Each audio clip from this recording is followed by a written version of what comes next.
Welcome to the Nerd Party. Maximum warp. Punch it. Punch it!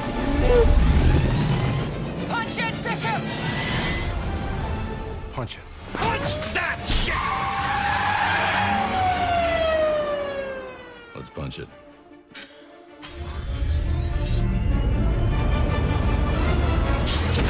Hello, everybody. Welcome to Punch It, episode 56. My name is Charlene Schmidt, and with me, as always, is Tristan Riddell.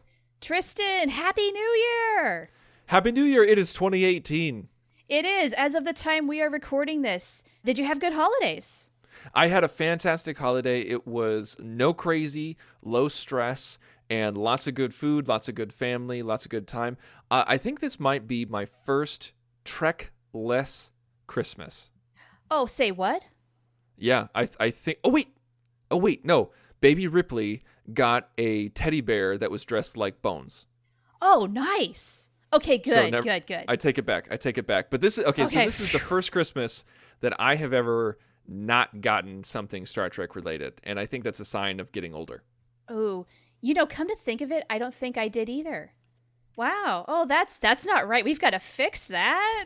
I've got to go on StarTrek.com and order something right now just to fix this atrocity. How was your holiday season? It was fantastic. It was nice and quiet and drama-free, as it should be. And you know what? I have zero complaints, and I'm hopeful for a good, productive new year. Same here. Yeah. So that said, we put out the call during the holiday season for our listeners to react to a prompt that we just threw out there just to see if people would bite. And the prompt was, if Star Trek characters made New Year's resolutions, what would they be and how would it go? How would they do? And I got to call out our listeners. For the very first time, we didn't get any responses. So I have to assume that everybody was out having a really good time and they were way too busy to be listening to us. And you know what? Hey, good for you guys. I'm glad you're having a good time. But, okay, you're just going to have to listen to us blather on about our ideas because we didn't get any. This was super funny because this is honestly the first time that we put out a call and we didn't get a single response, because we put it out so that you guys could email us, and we put it out on Twitter. And on Twitter, we got a bunch of retweets. We got people commenting saying like, hey, this is a fun idea. But no one actually gave us any ideas. Nope. Not one. Now, to our discredit, we didn't really put the call out on Facebook as strongly as we normally did, because I think, honestly, we were a little busy with our holiday stuff. We could have done better there, but... That said, I mean, if you listen to us and we spark some ideas, you're still always welcome to write into the show. Let us know what your ideas are. Tristan, how can they reach us, just as a refresher? What you can do is you can go to the nerdparty.com/contact, select Punch It from the drop-down menu, fill out the form, and it sends us an email. You can also find us on Facebook at facebook.com/thenerdparty. You can also find us on Twitter at Join Nerd Party. These are all great ways to get a hold of us. And you can also find us personally. You can find me on Twitter at The Insane Robin. And you can find me at Oh the Profanity. And so why don't we just get into this whole thing? Let's talk about this prompt, which I honestly think we need to do more of. We need to do more writing and story prompts like this, because you know what? I think it could spawn some really good fanfic in the future. Well, this one, I wouldn't really call this a writing prompt, but I feel like this could spur some writing prompts. Like if we said like, oh, like Will Riker wants to take more vacations this year, like then somebody would be like, hey, that's a great short story idea, that kind of thing. I think. Oh, sure. Yeah. Well, that's kind of, I mean, in a way, maybe it's not technically a writing prompt, but maybe it leads to something more. And okay. Yeah. We're saying the same thing. But when we first came up with this idea, did somebody immediately come to mind for you? What? Yeah, it's a little funny, but here's the thing. It's easy to go silly with this. Yes. You know what I'm saying? Like it would be easy for us to say, well, Deanna Troi has a resolution to eat more chocolate this year. Like something like that. Ho, nudge, nudge. It would be easy to say silly stuff like that. And that's great. That's fun. But I tried to get some serious thought into this, and the reason why I gave that as an example is because that is literally the first thing that popped in my head was something that silly. Fair enough. You know what? She was one of the first people I thought of too, only I thought of the opposite, that she would try to cut down on the chocolate. Okay, I see that. But I think, honestly, the first semi-serious one, or legit one, I should say, that popped in my head was Ensign Harry Kim. And what he would do is he would want to practice his oboe more because it would get him to relax and not be so uptight. Wait, didn't he play the clarinet? That's what I meant to say. Okay, just wanted to clarify. I like that, though. Poor Harry does need an outlet to relax. I mean, he takes his duties so seriously. He's such a good ensign, such a loyal Starfleet officer. I mean, even when he had the chance to be home with Libby, he rejected it in non sequitur and went back. Now, that's dedication. So the poor guy, he really does need something. That is a great resolution for Harry. What's really funny is because we always talk about how Harry gets the short end of the stick, Harry dies all the time, yes. And he's dedicated, never gets promoted. I'm looking at a graphic right now that has every single Star Trek character, their name, their role, their rank, what series they're from, and what color they wore, what division they're in, and everybody is on this list except for Harry Kim. They forgot Harry. That's just cruel. Harry. Poor Harry, rejected again. Now, I'm really hoping that whoever made this graphic that you're looking at did that on purpose for comedic purposes. I think he was honestly just forgotten. God. Oh, well, Harry, Harry, we didn't forget about you, and we love you, and we hope that you are playing the clarinet more. Now, the big question is, with all of these resolution ideas, did it work? Did they stick to the resolution? Did they achieve their goal? I think Harry is the type of individual who would. I think he probably would start out pretty strong, like everybody. You know, like he'd go pretty hard for about 2 months. And then, you know, he'd start to slow down. It wouldn't be every other day. It would be once a week. But I feel like he would get into that habit. And I feel like maybe that's what started Harry Kim and the Kim Tones. You know, like he made a resolution to play the clarinet more, and then he's just, you know, he's like, you know what? Let's start a band. I love it. Hey, you never know. And then there is your story idea, is Harry starting the band. That would be a cute short story. Like no one's going to die. The ship's not going to explode. It's something super, super simple and fun of how the Kim Tones started. Yeah, it's a little ficlet. It doesn't have to be much at all, maybe not even 1,000 words. You can make it happen in no time flat. But it's cute and people would love it. All right, so what's one of your first ones? What was one that first popped in your head besides the whole Deanna Troi chocolate thing? By the way, just side note, Deanna Troi failed horribly at cutting down on chocolate and did not complete her resolution at all. If anything, she ate more. So the very first person I thought of with this prompt was my homegirl, while we're talking about Voyager, Catherine Janeway. And, you know, initially I think Catherine would be like, oh, resolutions, that's cute. But then maybe the crew talks her into it a little bit. Like maybe Tuvok talks to her about discipline and how, hey, it's not a bad idea to try this a little bit and just see how it goes. I mean, you might really gain from the experience. Now, of course, she's going to have to try to cut down on coffee because that's her big vice. Oh, jeez. And it's gonna fail horribly. And Chakotay is going to catch her in the act of cheating. There's your ficlet idea. Now, why? Why does she need to cut down on coffee? Is it because it's not good for her? Because she's too addicted to it, or what? Yeah, it's severe addiction. Maybe the doctor is giving her a hard time. Like, your blood pressure is going to be through the roof if you don't stop this, or at least drastically take it down a notch. You know, she has that line, I don't remember the episode, but where she says, anymore, and I'm going to jump to warp. Maybe she did jump to warp at one point, and suddenly the crew is very concerned. They know that this is actually beyond an addiction. This is actually kind of maybe harming her a little bit, and she needs to take it down. She needs to step down just a little bit of a notch. She doesn't have to cut it out completely, but she needs to learn moderation here. Use it to her advantage rather than just full-blown addiction.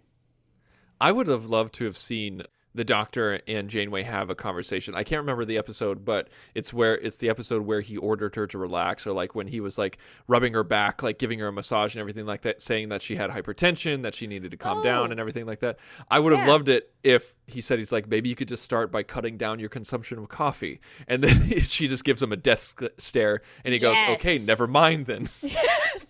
Yeah, that's right. She did give him the death glare. That episode, I think, was Scientific Method. I think you're right. That's the one when the aliens were tampering with the crew. You know, I actually talked to my doctor about coffee because on the weekends I would just get horrible headaches, and I kept trying to figure out why. And it's because I wouldn't have my cup of coffee in the morning, because I'd have my coffee in the morning at work. I had a ritual. I'd go into work, make myself a cup of coffee, sit down, check my emails, get to work. But I don't do that on the weekends. But the thing is that I only had 1 cup of coffee a day, and that was enough to get my brain addicted to caffeine. Oh, yeah. And I went and talked to my doctor, and he's like, yeah, like you don't want to be addicted to anything. So if you want to cut down, that's fine. But then he started to say that he's like, yeah, but my wife, she has 6 cups a day. So, like, who am I to judge? I was like, holy crap. I think a lot of people do that, where if they have office jobs, especially, and coffee is accessible, you have your cup while you're at work, and then over the weekend, if you don't have a coffee maker, you just don't do it. You don't think about it. Yeah. So the obvious solution is get a coffee maker and have coffee every day like I do.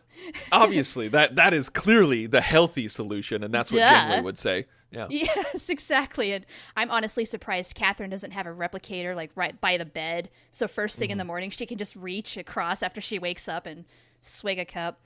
But anyway, we all know that this was going to go down really horribly. That was the first thing I thought about. What's another one that you thought of? Well, one that I thought of was Kira from Deep Space Nine, where she would have a New Year's resolution to try new things. Oh, I like that. I love the character of Kira Nerys. I feel like she's a very underrated character, and I feel like she has a fantastic arc over the course of 7 years of Deep Space Nine, and I feel like she gets pigeonholed as the angry warrior, like she's just the person who will boil over, and like the no nonsense, just gruff person. Especially early on. I do think she mellowed as the seasons went by.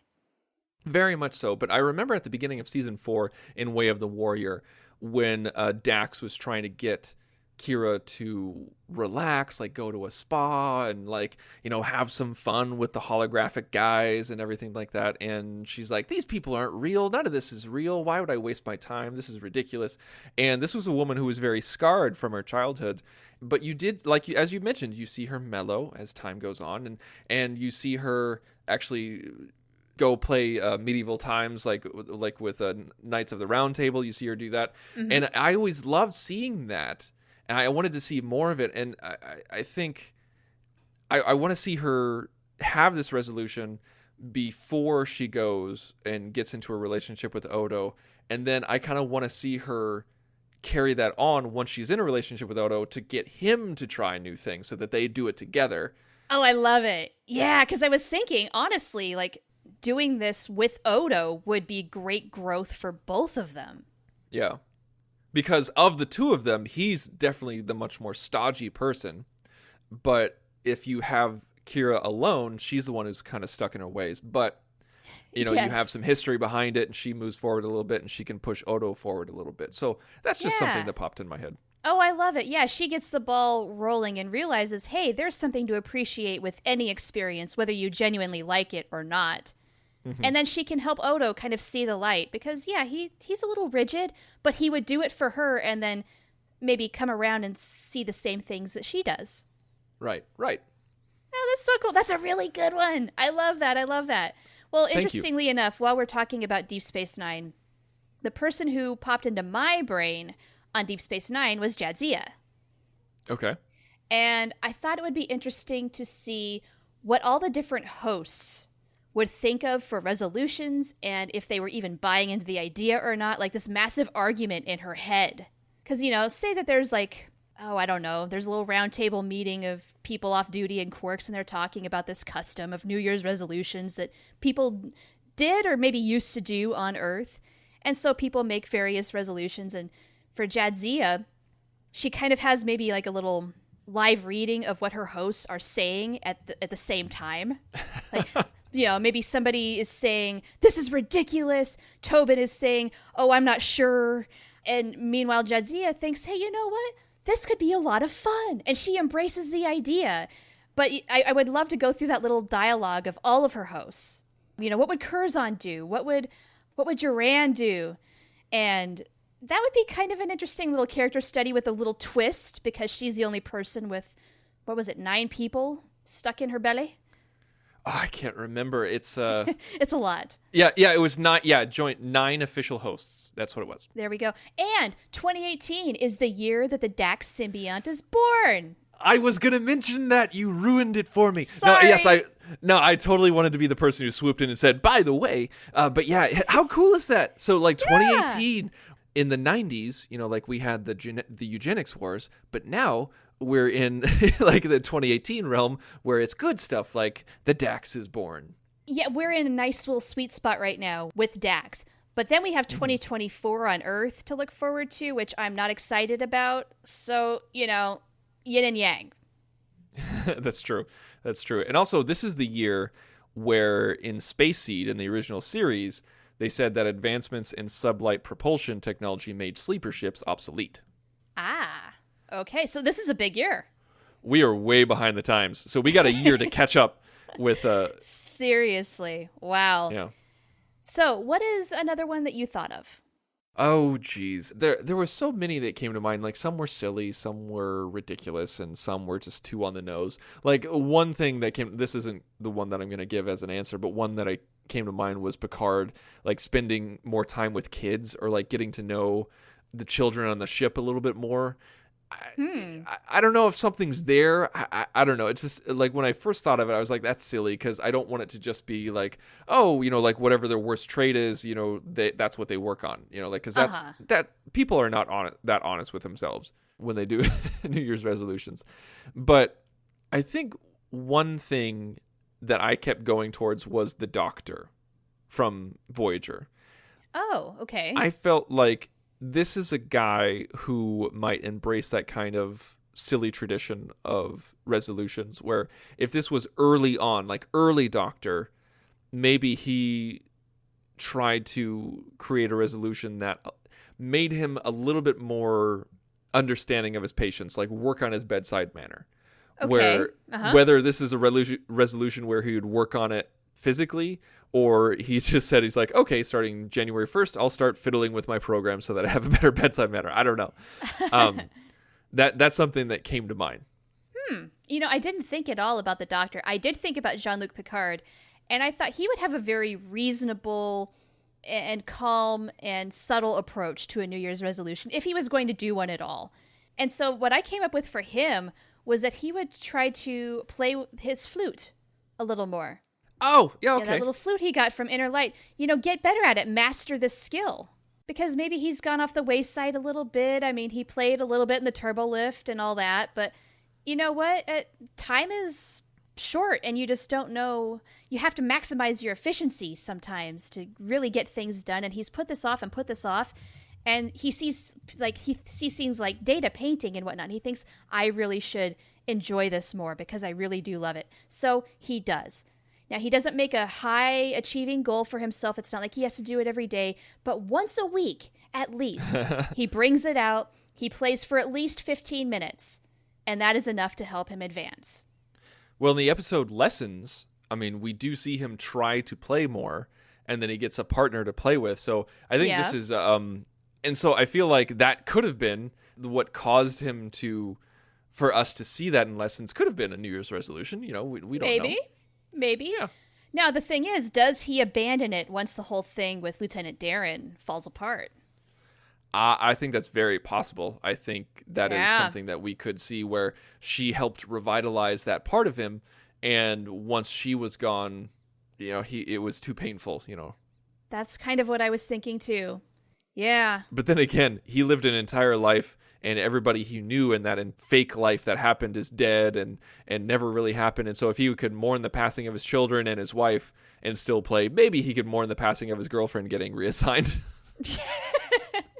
Maybe he didn't pick it up for a good couple of weeks, maybe a month. But There you then go. after a while, it's like, no, this is mine. This is for me. Now, one thing I kind of want to do is I want to give you a character, Okay. and I want to see if you can come up with one on the spot, or we can come up with it together. Ooh. All right, I love it. Let's go. Okay, so let's go Will Riker.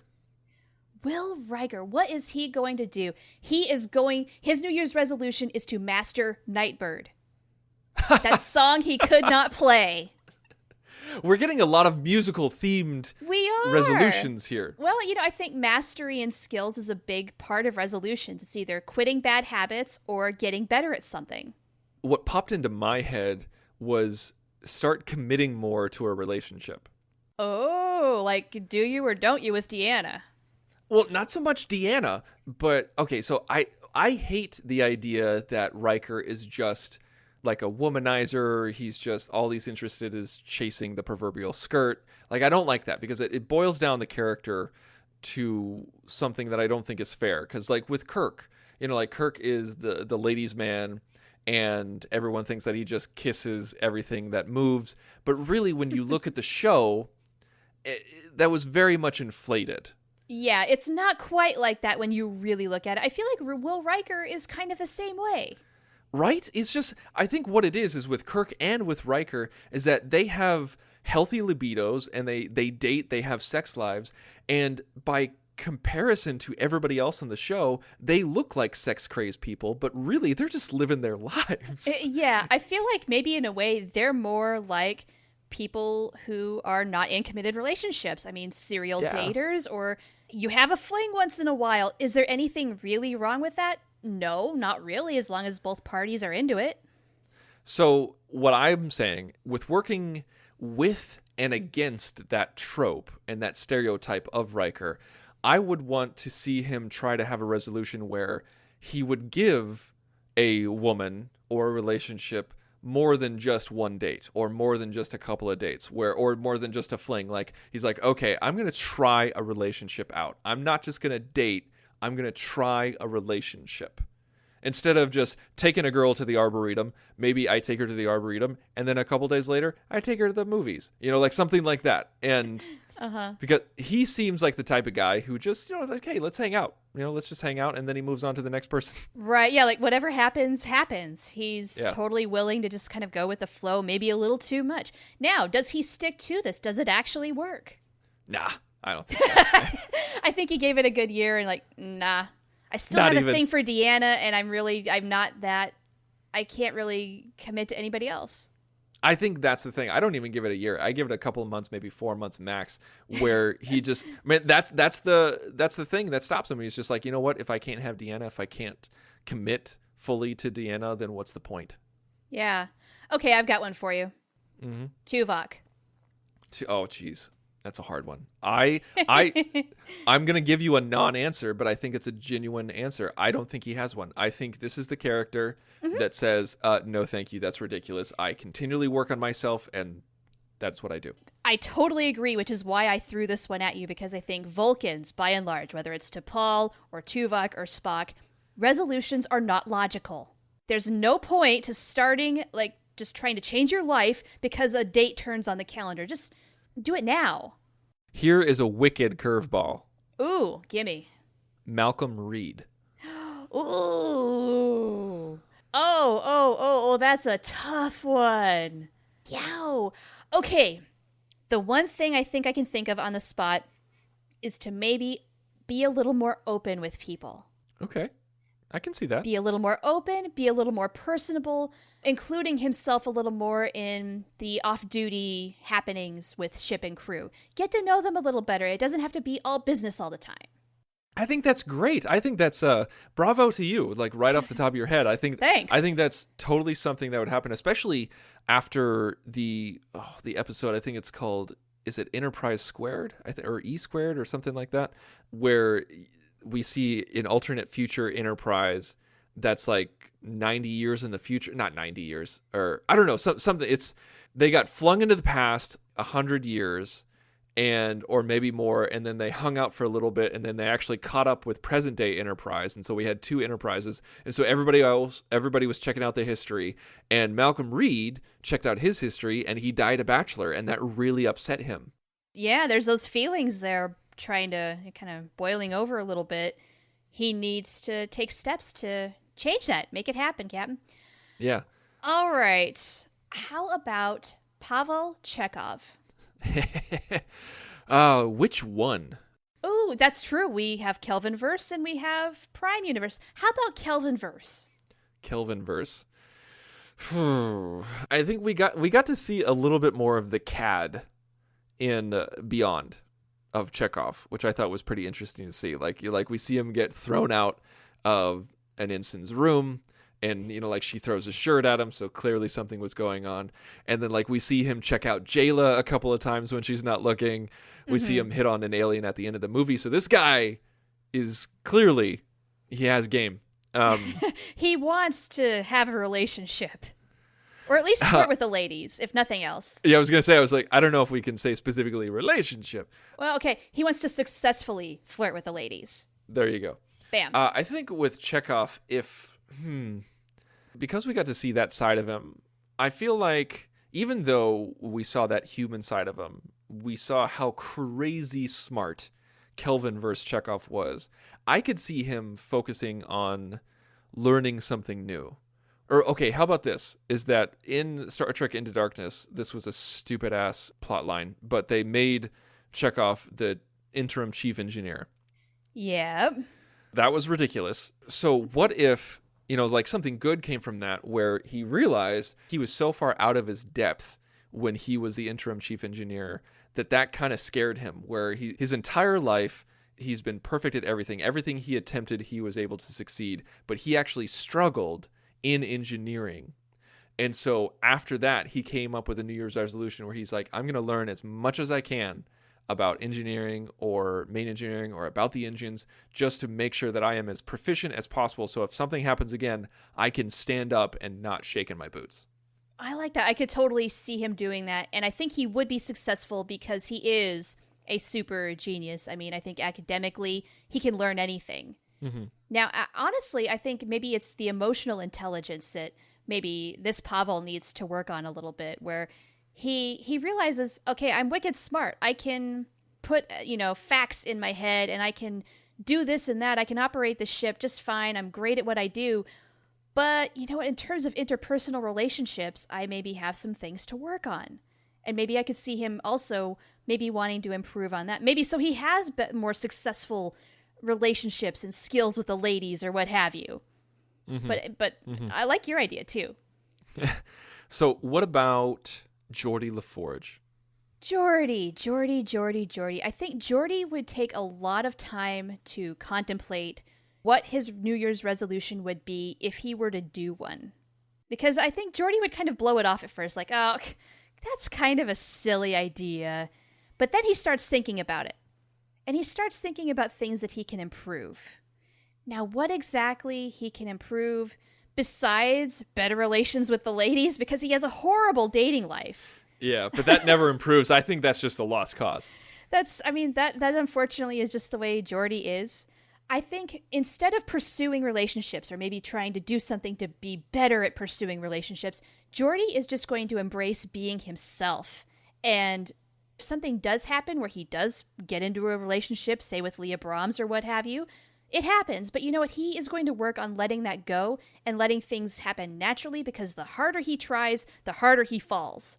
So he's just going to accept him, and that's ultimately going to lead to bigger and better things like relationships, because you have to be comfortable with yourself first, Geordi. I think Geordi would go in the other direction. I think he would focus on the outside, and he would focus on the engines. I truly believe that he would have... What more is there to do?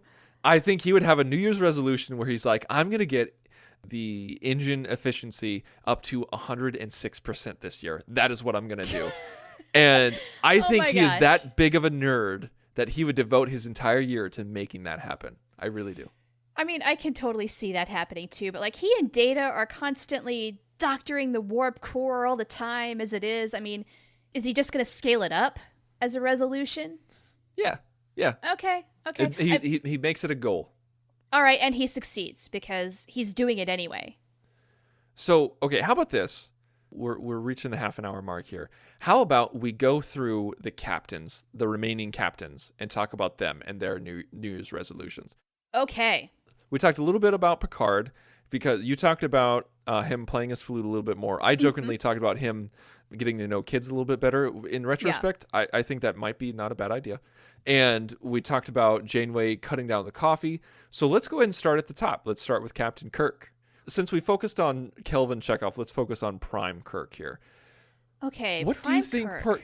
What do you think Kirk would do? Do you think Kirk would even have one, or is he just feels like he's already so awesome that he doesn't need any New Year's resolution? He is a very confident man.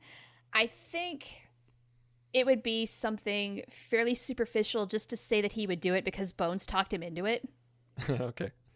And maybe it would be something a little more on the lines of, I'm going to go to the gym more so I don't have to wear that girdle, you know? You're so accurate. I think you're so right because this happens like on season 3 of the original series where Shatner gets a little bit more relaxed with his diet and he's drinking a little too many beer. Yeah. And so Bones comes up to him and says, hey, maybe on this on year 4 of our 5-year mission, we all go to the gym a little bit more. And but Bones is saying for me, I need your help. Yeah. I mean, I'm the one who's uncomfortable that you've put on a few pounds. Jim, I'm looking out for you. But that's how that would go down, and I really don't know if he would succeed. Yeah, I'd probably not. All right, so this one, Cisco. Cisco is, I think he's very comfortable with himself. He's he's a Renaissance man. He's got a lot of cool skills and a lot of different interests. I mean, it would be easy to say I should cook more, but he already cooks pretty well. He's already, he already knows how to cook. So yeah, he's a proficient cook. You know where I think this could go though, is maybe he resolves to have a sit-down dinner, home cooked. He makes it with Jake twice a week. He makes sure that he makes the time. I feel like they already do that though. I mean, we get the illusion. They portray him as already such a good dad and such a good parent that I feel like they wouldn't really have to struggle with that one too terribly much. It's true. It would be a very easy one because it's something that I think Ben would want to do, and he probably does do it quite a bit, but I don't know. Maybe as Jake has gotten older, they're not doing that quite as much because Jake is out having a good time or he's out doing his things. I don't know. What do you got? Do you have any ideas? I think he would try to focus on the crew a little bit more because even though there was some really great scenes where he would have the whole crew over, he had the whole crew over for dinner, he made them dinner and they would all be very chummy in ops and in their meetings, in their boardrooms and everything like that. But I don't remember Cisco really kind of hanging out one-on-one with people. He would have Dax come by for advice. And we had the baseball episode, of course, but that was a one-off. And he reluctantly went to the holosuite with everybody. He really didn't want to do that for the the bada bing, bada bing, bada bang. Yeah, you never saw him hang out with Miles O'Brien. You never see him hang out with Bashir. He never had coffee with Bashir. He never. Yeah. Oh, I like that. You're right, because I think the only other person he really did hang out with on a 1-to-1 basis was Jadzia. Right, but there was one episode, this was very special to me, I really like this, where Kira was getting a little nervous around Ben because Ben was a religious figure now, and a religious figure in her religion. And so she was like, how do I act around him? Can I be friends with him? Is he just my captain, but is he also a messianic figure? And the end of the episode was he gives her a baseball hat, and he says, let's go to the holosuite together and watch a baseball game. I want to see more of that. And so I think he has such a great experience with Kira on that he has a resolution. He's like, okay, throughout the year, I'm going to play squash with O'Brien. I'm going to have coffee with Bashir. I'm going to skip Odo. And, Well, Odo's just going to reject him and say, no, thank you. Yeah. So I see him doing something like that. I like that. That's a really good one for him. All right. Moving on then to Captain Archer. That's right. I have no clue. Can you think of anything for Archer? Oh, don't feed Porthos so much cheese. I think that's definitely one that he would say to himself, but then ignore on the next day. Yeah. He would say it, he wouldn't do it. I see him taking the whole Kirk thing of working out more, but actually doing it. He's on the treadmill a little more. Mm-hmm. Mm-hmm. And I think, he would probably do it, and he'd probably do it for a good solid 2 months, to the point where T'Pol has noticed. And then once she makes a comment, he's like, oh, yeah. And then for whatever reason, he gives it up. He's just like, he goes back more to his regular schedule. Like, maybe I'm getting a little too much into this now that T'Pol has noticed. I got to throw her off. I don't know. But I think I'm going to argue that one. I think Archer sticks with it. I think he actually is one of the few people in the world who would actually stick with their resolution. Okay, I mean, with Archer, he's dedicated. I mean, and it's something that he does anyway. He's just going to commit to doing it more. Those are the easiest kinds of changes to make, so that's that. Do we want to go into Captain Lorca at all? Because I don't think it's really fair. Yeah, no. We don't know him that well yet. Speaking of which, oh my god, new Star Trek, and it's in less than a week for us. Oh, that's right. I gotta re-up my CBS All Access pass. Yes, you do. I stuck with it just because it was a month, and I've not touched it, but well. Oh, I'm just more savvy than you are. I'm thriftier. Whatever. I wasted, $5.99? They can have my money. Discovery's been that good. But at the end of the season, I am going to wait until they come back. So, sorry, CBS All Access. Until you have more programming that I'm actually going to watch, that's how it's going to be. Seriously, like, if they had all of their CBS shows with all of their episodes, I would think about keeping it. But they don't even have that. Yeah. So, no, that would be a really good value, and I would feel justified in keeping it that way. But when you have Netflix and Hulu and CBS All Access and, I mean, there's all these things that you can get now. If you're not using it, it just feels like a complete waste.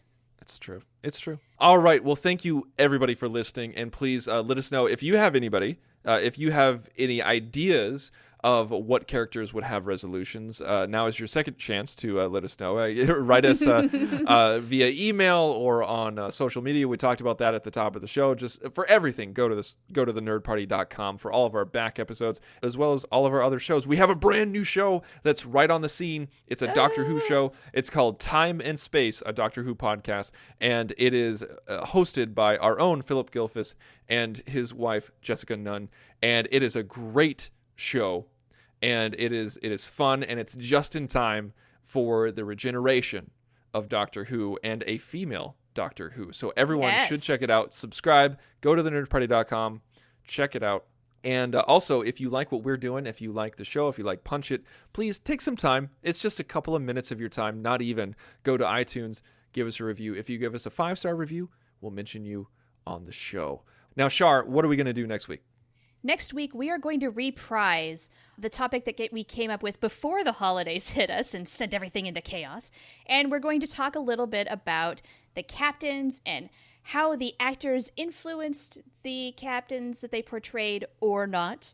And we're going to continue down that list because we only got through Ben Sisko, so we have a whole other half to cover. That's what we're going to do next week. All right. Well, I think when we talk about these captains, we're going to punch it. Ready for warp, sir. Let's punch it.